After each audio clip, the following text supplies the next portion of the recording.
Hello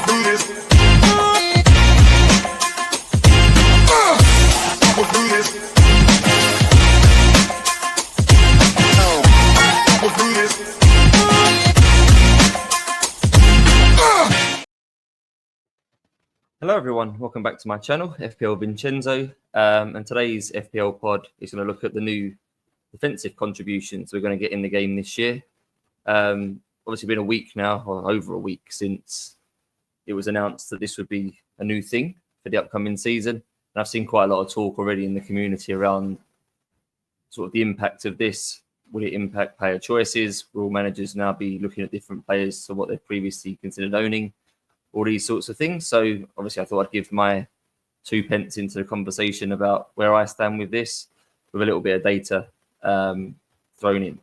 So if I jump straight into it and just sort of highlight a few key points. So just for those that haven't seen or are a little bit unsure, for a defender now, there's 2 bonus points on offer in a particular game week if the defender gets 10 or more total defensive contribution actions, should we call it. For midfielders, it's 12 or more actions. But the midfielders do get an extra metric to consider, which is ball recoveries. So if we look at all of the metrics individually, I've just highlighted on the screen at the moment some takeaways. So for defenders, the metrics that count towards 10 defensive contributions are clearances, blocks, interceptions, and tackles. And just thought I'd look at the defenders from last year who excelled in each of these individually. And we can quite clearly see by looking at the graphic on the screen right now that for defenders, that the main sort of takeaway point is the importance of clearances.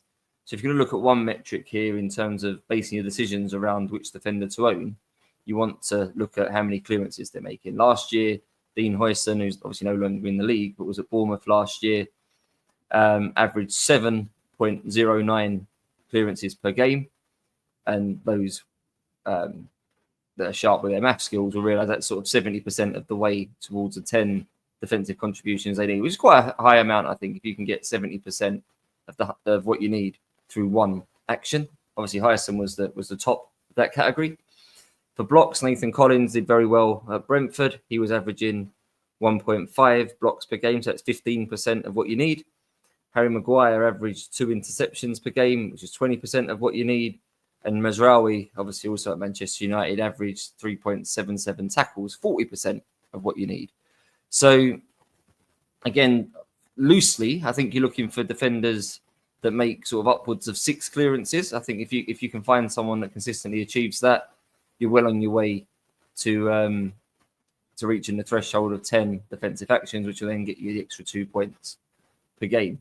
Obviously, topped up by blocks, interceptions, and tackles is helpful to take you above that threshold. But really, if the clearances are poor from any defender in question, really, you're going to struggle to get to 10, regardless of how good they are at blocking, intercepting, or tackling. Even doing well at all of those 3 metrics is probably not going to be enough to get you to the threshold if the clearances are bad.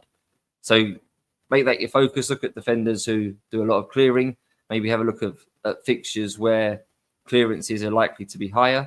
For example, a team that defending a deep block quite a lot. If you're defending a deep block, you invite pressure onto you. You're defending the penalty box more, lots of balls into the box, lots of balls need clearing.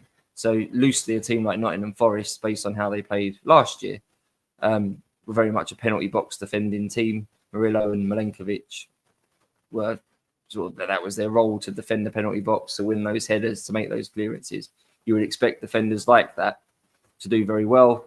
And obviously certain matchups against certain opponents will lend itself more to doing a higher amount of that sort of thing. So something to bear in mind there. On to midfielders, it's not clearances for those that sort of have the highest weighting, shall we say.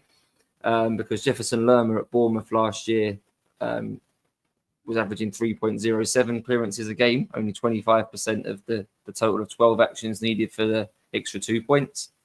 Thomas Souček at West Ham was top for blocks, 0.73, so that's 8% of the total. Benton Kerr at Tottenham, 2.16 interceptions, which is 17%.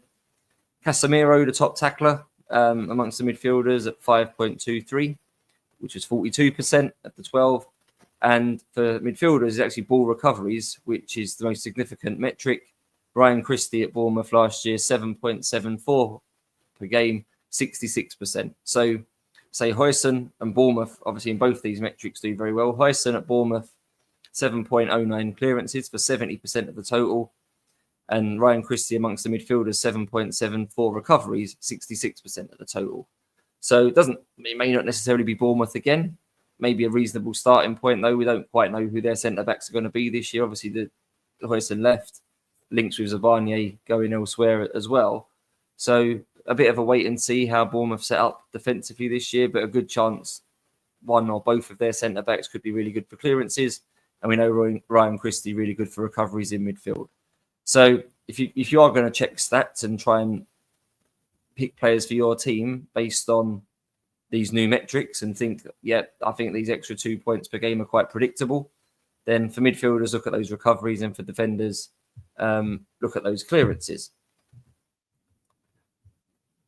What I first sort of looked into when I saw sort of these new points, my first thought was a group of midfielders who I have sort of collectively called Swiss Army knife midfielders. It's a term I coined a couple of seasons ago when I played the Sky Fantasy football game.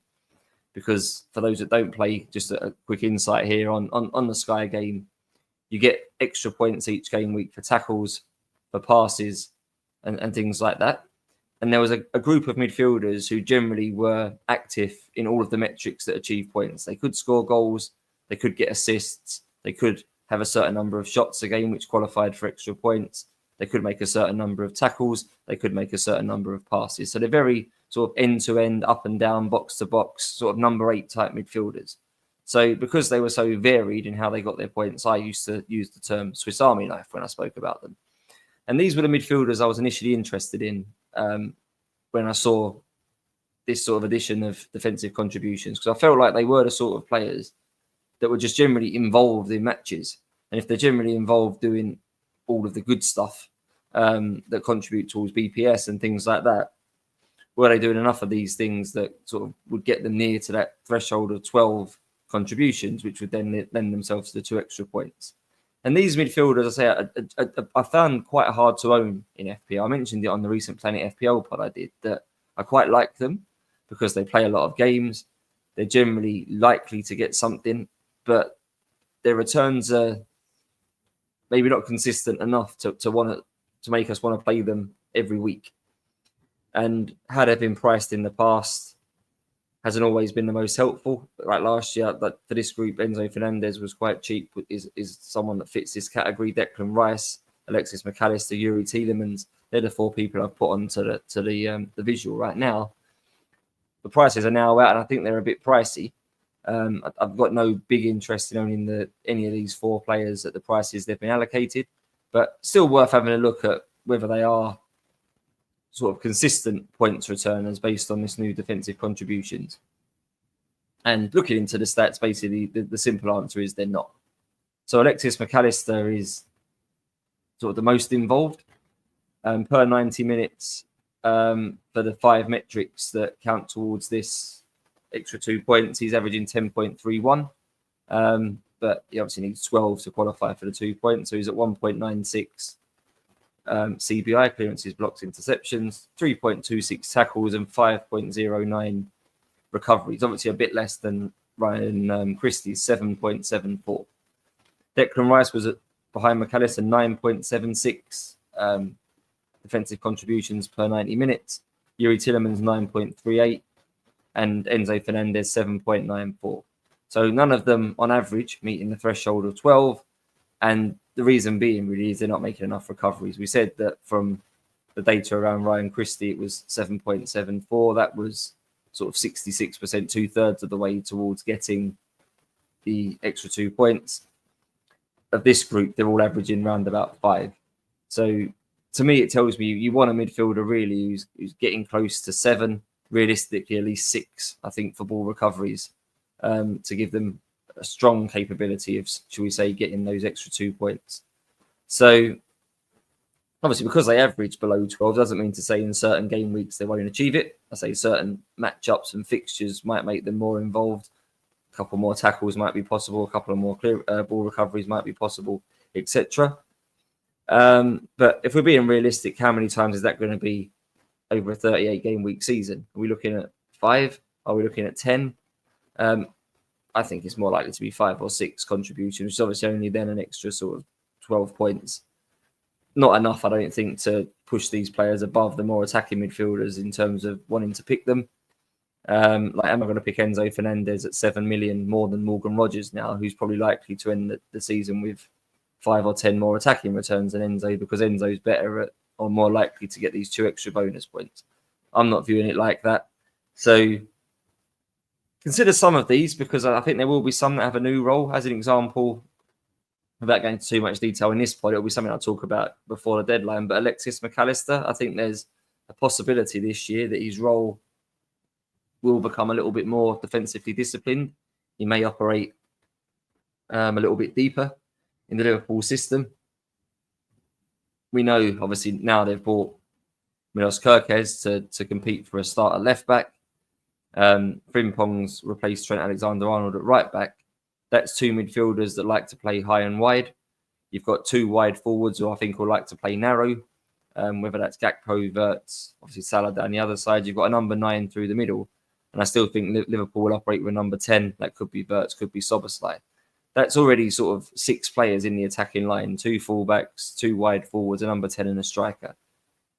In terms of general balance on the pitch, Liverpool could play with 3-1-6 or something like that. But they're what were the box-to-box midfielder last year, which McAllister was. The change in system to accommodate both fullbacks, probably playing slightly more attacking, where Trent last year was more inverted into a quarterback role. Robertson stayed back a little bit more. I do think Liverpool will play with more aggressive fullbacks that join in. That has to have a consequence somewhere else on the pitch. My thought is that McAllister won't be quite as box-to-box. He might have to be a bit more disciplined in that 8 role. You could argue that might be better for the metrics that count towards these defensive contributions. Maybe we'll make more ball recoveries, more tackles, more blocks and interceptions if he's operating 10, 15 yards deeper nearer the halfway line rather than up near the opponent's penalty box. So some of these players that I've labelled as Swiss Army knife midfielders may take on new roles, and we'll learn obviously a bit more about that as the season goes on. Enzo Fernandez, another one, might play slightly higher. Things like that. Declan Rice, will his role change with Zubimendi in midfield with him? Quite possibly, we don't know. So keep an eye on that in the early game weeks, that these sort of box-to-box midfielders, are they still box-to-box? Are they more attacking now, more defensive now? But my sort of general takeaway here is that these midfielders probably aren't worth picking on the basis that they'll qualify for these extra 2 points often. They'll get them sometimes, but probably not often. I was probably hoping they'd achieve it in sort of half the games, and obviously then qualify for 36 points extra over the season if they got it sort of 18, 19 times. It's not going to be that high number. It's going to be more realistically 5, maybe 10 at most. Not enough for me to pick someone like this over someone who's naturally more likely to get goals and assists. So no consideration for me for these midfielders, having looked at the numbers. So a little bit of learning there from my perspective. If we look then at what we'll call deeper midfielders, those that play more as number 6s, old school defensive midfielders, generally a role that's more around disrupting play, tackling, doing defensive things. There are some in this cohort that do achieve over 12 contributions on average, and so maybe do deserve a bit of thought. Elliot Anderson at Nottingham Forest, 13.39 per 90 minutes last year. Andre at Wolves, 13.1. Carlos Baleba at Brighton, 12.64. And Moises Caicedo at Chelsea, 12.24. Interestingly, all 4 of those do clear the quantity of 6 for ball recoveries, which I said, halfway towards the 12 defensive contributions needed. You've got Anderson at 6.81, Andre 7.08, Baleba 6.62, and Caicedo 6.16. A few other names that don't quite make it, but are nearby enough. Ryan Gravenberch at Liverpool, 11.09. Boubacar Kamara at Villa, 10.79. And Bruno Guimaraes at Newcastle, 9.69. So there will be players, I think, that will be naturally a bit cheaper. I know Baleba's a 5 million mid, for example. I think we'll play a lot of games for Brighton. It'd probably expect him to play sort of certainly more than 25, maybe more than 30, probably their first choice of their big collection of central midfielders. So these players are now more pickable in FPL than what they were last year, which is good. I think it's always good for the game to have more assets that you can choose rather than just be dead and no one really wants them. But again, particularly with this cohort, so the four that clear the threshold, Elliot Anderson, Andre, Carlos Baleba and Moises Caicedo, what is the realistic attacking potential from this quartet of players? Between the four of them, how many goals are they realistically going to score next year? 10? How many assists are they going to get? Another 10? Something like that. 20 goal contributions between the four of them, and that might even be a bit on the optimistic side. So again, are they any good? The cheapest you can get one for is 5 million. There are other 5 million assets in the game who play. Enzo Lefebvre being an example at Sunderland, who supposedly, I'm not definitely sure on this, might be on some set pieces, possibly might even take some pens. So would you rather have a Baleba at 5 million who has a good chance probably in sort of half the games of getting an extra 2 points? Or would you rather have Enzo Lefebvre who take set pieces and might get 7 or 8 more attacking returns over the course of the season? You've got that to weigh up. And I think you've also got to weigh up, really, that if you're picking 8 attackers, obviously one of them has to be benched each week. If these players listed on this slide aren't the most prolific in terms of attacking returns, your ceiling in a particular game week is probably 4 points, 2 for the appearance and 2 for the defensive contribution. These are naturally tough tackling defensive midfielders as well, probably at a higher risk of a yellow card, things like that. That's a point off. Are they really still good enough to own? Where, if we're being realistic, the ceiling's 4 points each week. Of course, they might get an attacking return as a one-off, and you'll be incredibly lucky if you own Carlos Baleba in the week where he scores. It will happen probably over the course of the season, but that's going to be quite hard to anticipate. Will they outscore, even with these extra points, will they outscore more attack-minded midfielders at similar price points? I'm sceptical, to be honest. If you offer me the chance now to own a fairly attacking midfielder, even for one of the more inferior teams for 5 million or one of these, I think if I had to play them occasionally, because I think, let's be realistic, these players are our 8th attackers, so more likely to fill spots on the bench, I think. I wouldn't want to play someone with this ceiling over someone with say, a higher ceiling and more chance of a big output. If we have to rely on them in any given week, I'd still want the player that, I don't know, might score a free kick, might take a corner that gets headed in or something, rather than someone that's in the team basically to disrupt play and recover the ball 6 or 7 times. That's just sort of my thought. So these players, this group of players, are more likely than the Swiss Army knife group to achieve these extra 2 points more regularly. Again, for me, it's not worth sort of changing my strategy and picking players differently in FPL for. Not that I'm rigid in how I pick my midfielders in FPL, but I think naturally I've gone for players that attack well. And it's nice that these players that defend better are now pickable, and there's a reason to pick them when there hasn't been before. But for me, the game is still weighted more around attacking capability, attacking output. And I'm sure the BPS, when we get there, when we start learning a bit more how that works, will still reward attacking actions more than defensive ones. If I'm going to own a player at a budget who's quite cheap as an 8th attacker, as my 5th midfielder, I'm picking someone that's capable of sort of maybe 10 returns a season, 10 attacking returns a season. None of these players, I don't think, have that capability. So for me, this feels a little bit like a trap. I think there will be some managers out there that will look at this and think, oh, I'll pick this guy now as my 8th midfielder. These extra points will add up, tot up, and be valuable. They will add up a little bit, but not enough to warrant sort of changing game plan, changing strategies for. So, yeah, I won't be picking any of these guys either. On to defenders. And first we'll look at sort of those that are higher upside. They're the ones we should be considering anyway, because obviously the attacking output possibilities are much higher. So Munoz, Porro, Gabriel, Lewis Hall, Cucurella and Aït-Nouri listed. And none of these guys are getting anywhere close to the threshold of 10 defensive contributions. Munoz top with 7.48. Porro at 6.59. Gabriel 6.30, Lewis Hall 5.95, Kukurea 5.75, and Aït-Nouri 5.42. So Munoz is comfortably ahead here of the other sort of high upside defenders in terms of getting close to this. So over a season, I would expect him to achieve it more than the others as an irregular thing, but more capable. But again, I don't know if it's enough of a reason, really. If you're sort of weighing up 2 or 3 of these and not sure which one to pick, I'm not sure they're going to get them often enough to think, I'll pick Munoz over Porro then, because attacking output-wise, I expect them to be similar. So now I need to differentiate in another way. How am I going to do that? I'll pick Munoz because his defensive contribution total is 1 higher on average per game. What's that going to mean over a season? 3 or 4 extra fixtures where he might achieve the threshold.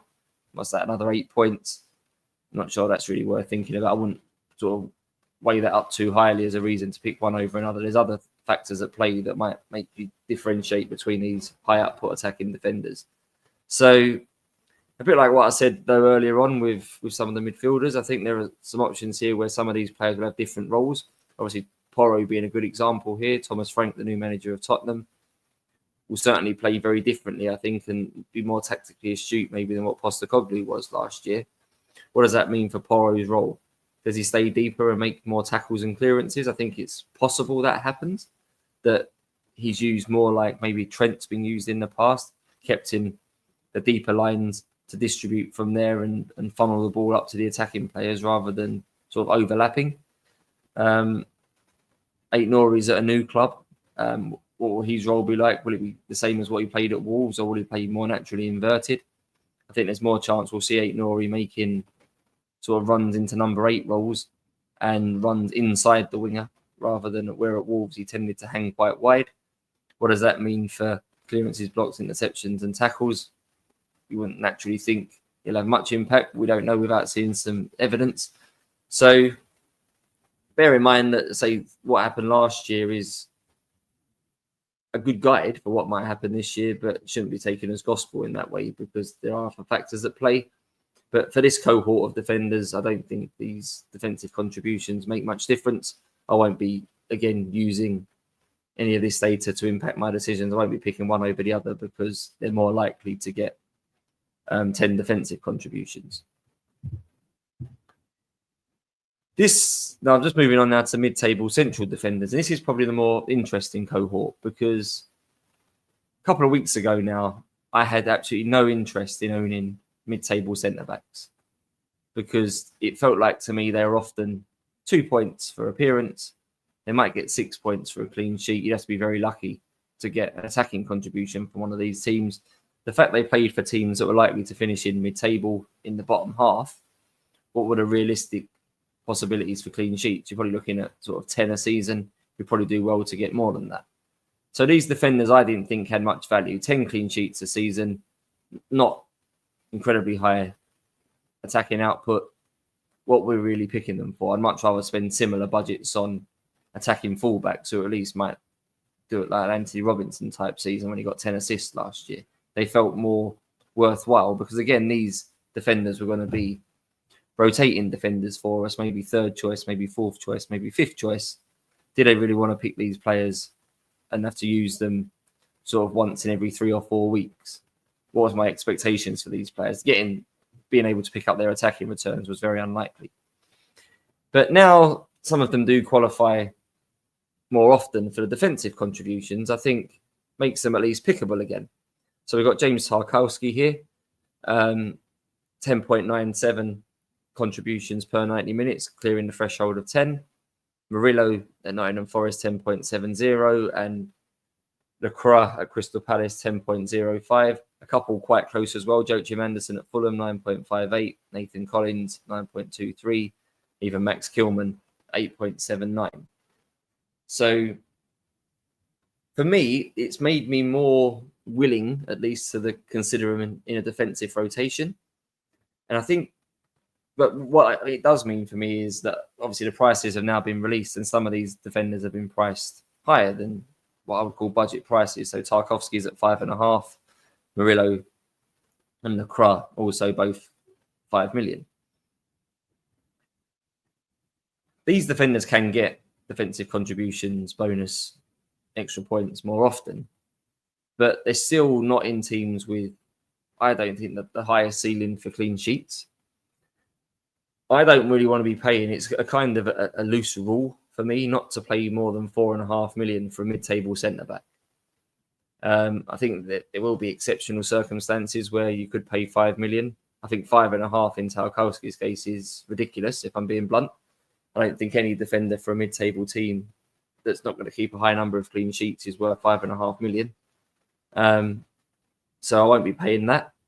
5 million, I could be open-minded, but I think it's unlikely. So those that are 4.5, I think, are now possibles for me. So if you look at, I don't know, West Ham is a good example. So Max Kilman here, 4.5. Aaron Wan-Bissaka, 4.5. If you look at a run of West Ham games, obviously both defenders, those two would be level in terms of if West Ham got a clean sheet, both of them would get the same points for that. But let's just use the example here that West Ham are at home to Brentford.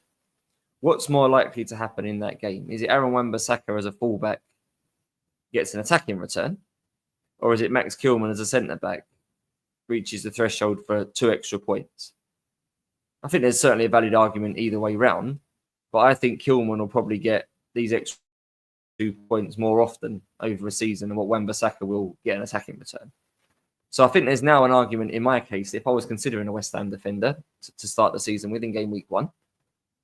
They've got Sunderland, where they're obviously more than pickable in that game. There'll be other weeks early on where you might consider starting a West Ham defender. Let's just say, for argument's sake, in the first 10 weeks, I've got 3, 4.5 defenders in rotation. One plays for West Ham. I might use that West Ham defender 3 times. How many Wan-Bissaka attacking returns am I likely to get in that first 3 weeks? In the first 10 game weeks, he's probably going to get 1, maybe 2 attacking returns. Is he going to happen to get one of those in the 3 weeks that I decide to pick him? Who knows? This is the risk, and this is where the luck comes into FPL.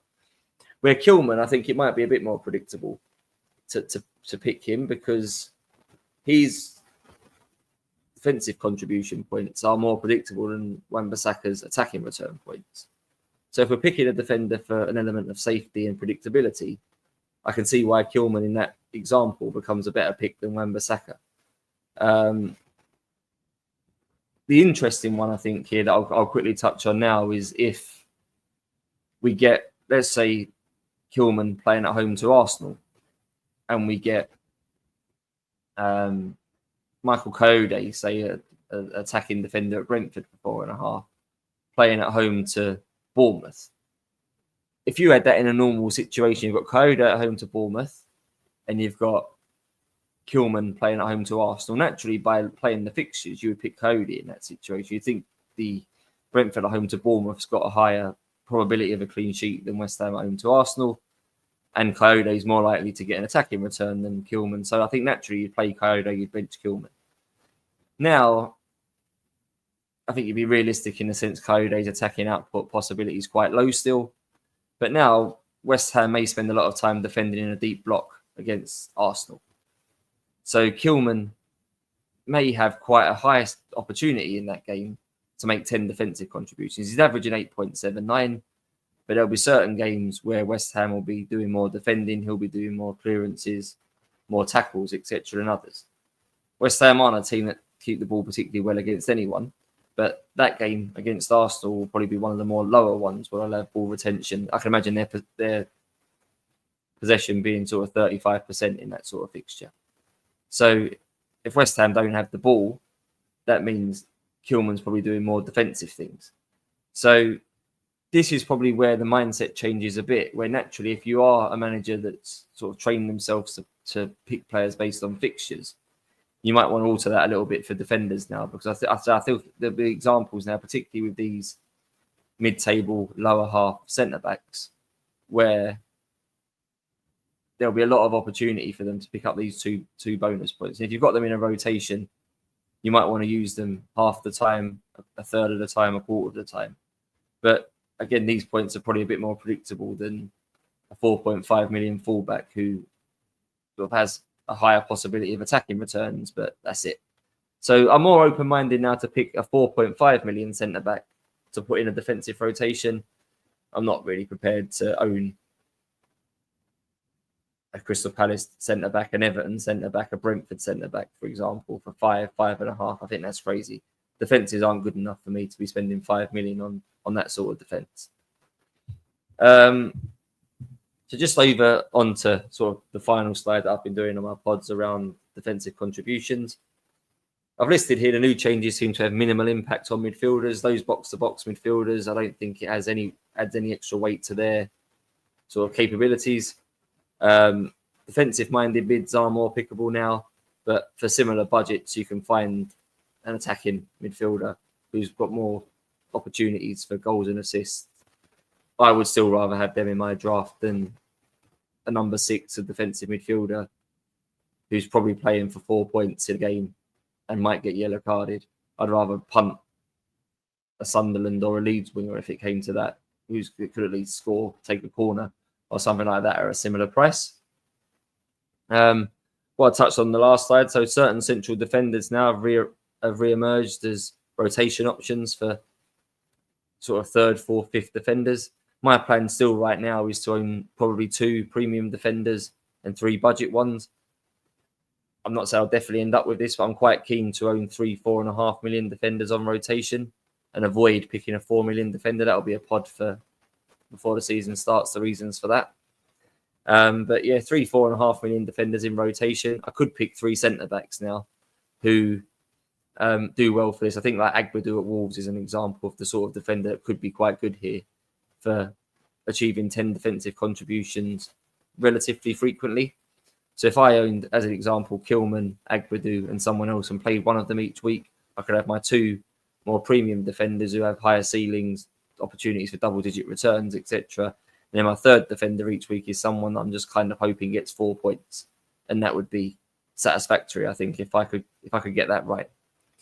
I think where the skill set will lie here and where the strength will lie here is those managers are able to analyse matchups well on an individual basis, look at sort of how a game's going to go tactically. Hopefully I might be able to help a little bit with that. It's how I tend to watch football. So overall, this change may benefit someone like me. You can look at how possession's going to go, what's going to be asked of certain defenders and midfielders in games in terms of clearances, blocks, recoveries, etc.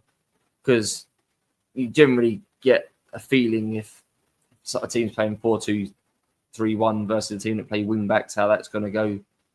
And I say that's going to be the critical thing, working out the individual games where certain defenders are more likely to get the extra 2 points, because I do think there will be a significant number of games where it's actually quite predictable this year. And again, you only may be getting a 4-point ceiling unless that defender happens to get an unlikely clean sheet or a goal or an assist in those games. If you nail those, obviously that's big points. So just as I've highlighted here, Tarkowski last year, if you just look at his games for Everton, solely against Arsenal, Liverpool, Man City and Chelsea, his defensive contribution average went up to 12.37 per 90, comfortably over the 10 threshold. So there, you've got 8 fixtures for Tarkowski against those 4 teams. I wouldn't have expected anything to change. I think you can pretty much guarantee that in those 4 games, he's going to get an extra 8 points total, 2 in each one. It will be 8 games against those teams, home and away, so an extra 16 points, because Everton will be required to do more defending in those games. Tarkowski, in particular, will be doing more defending in those games. He'll reach 10 contributions more often. Whereas if they're playing, as an example, at home to Burnley, you might look at that and think this is good for Tarkowski. The clean sheet capability is higher, but also the defensive contributions lower. So weigh that up whether you think if he's only going to get sort of 7 or 8 in that game, do you still want to start him? How highly do you trust Everton to keep a clean sheet? That's one for you to think about. So yeah, that's it for this pod. Sorry, it's a bit late. Like I said, the game's been out a week now, just been away. But I'll be back on the gravy train now of FPL pods for the next couple of weeks. Hopefully release sort of 2-3 a week between now and the season starting. I've started to formulate some plans around the chips, because obviously another sort of development in the game is now we know we're going to get to play chips in the first half and the second half of the season. So I'll release some pods on those up next. Until I do that, hope you're having fun picking multiple drafts. I'll share my draft sort of near the deadline. I've got one very loose one, but nothing concrete that I'm really prepared to share or talk through yet. So I'll keep it to myself for now. But look forward to producing some more content, and I'll speak to you all soon. Thanks, guys.